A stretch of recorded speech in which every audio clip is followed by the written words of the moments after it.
നമ്മൾ ഒരിക്കലും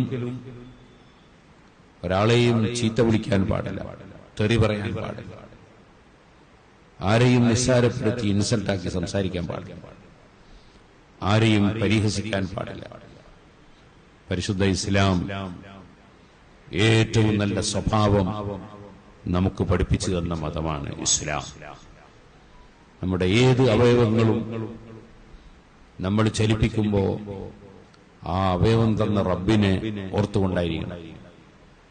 ആ റബ്ബറിയാത്ത രഹസ്യങ്ങളും പരസ്യങ്ങളുമില്ല എന്ന ബോധത്തോടുകൂടിയായിരിക്കണം. പ്രത്യേകിച്ചും എന്റെ മജ്‌ലിസിലുള്ളവർ അധികവും മുസ്ലിംമാരും മുതഅല്ലിമീങ്ങളും മുഅല്ലിമീങ്ങളും ഉസ്താദുമാരൊക്കെ. നമ്മൾ പ്രത്യേകിച്ചും വളരെ മാതൃകാപരമായ ജീവിതം